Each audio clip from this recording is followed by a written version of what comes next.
भगवान को पाने का सबसे सरल मार्ग क्या है? पढ़िए ये रोचक कहानी। हमें अपने अंदर बैठे ईश्वरीय अंश की काम, क्रोध, लोभ, मोह और अहंकार रूपी भेड़ियों से रक्षा करनी चाहिए। एक गांव में एक बूढ़ी माई रहती थी।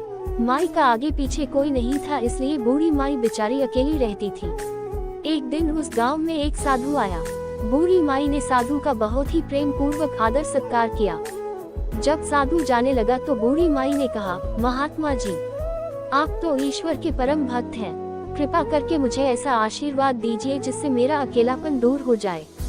अकेले रह रह करके उब चुकी हूँ। कोट।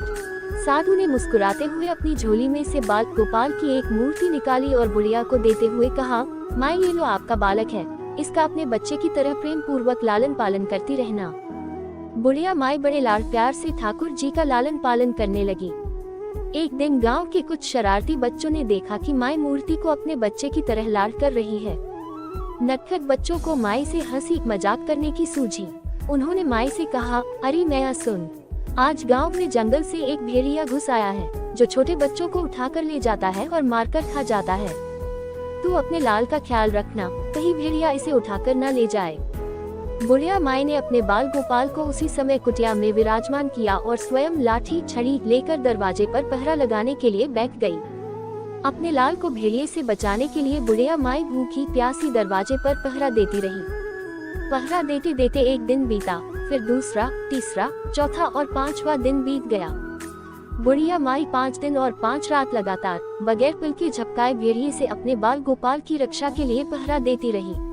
उस भोली भाली मैया का ये भाव देखकर ठाकुर जी का हृदय प्रेम से भर गया। अब ठाकुर जी को मैया के प्रेम का प्रत्यक्ष रूप से आस्वादन करने की इच्छा हुई। भगवान बहुत ही सुंदर रूप धारण कर वस्त्राभूषणों से सुसज्जित होकर माई के पास आए। ठाकुर जी के पांव की आहट पाकर माई अड़ग गई कि कहीं दुष्ट भेड़िया तो नहीं आ गया मेरे लाल को उठाने। माई ने लाठी उठाए और भेड़िए को भगाने के लिए उठ खड़ी हुई। तब श्याम सुंदर ने कहा, मैया मैं हूँ, मैं तेरा वही बालक हूँ जिसकी तुम रक्षा करती हो। माई ने कहा, क्या?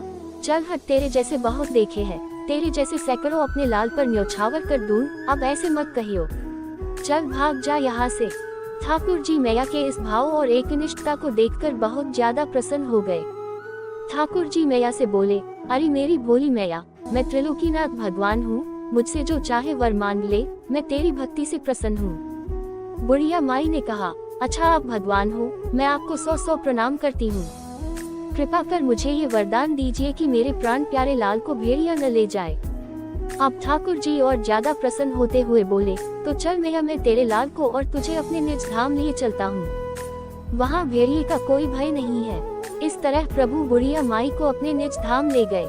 इस कहानी से शिक्षा मिलती है कि हमें अपने अंदर बैठे ईश्वरीय अंश की काम, क्रोध, लोभ, मोह और अहंकार रूपी भेड़ियों से रक्षा करनी चाहिए। जब हम पूरी तरह से तन्मय होकर अपनी पवित्रता और शांति की रक्षा करते हैं तो एक न एक दिन ईश्वर हमें दर्शन जरूर देते हैं।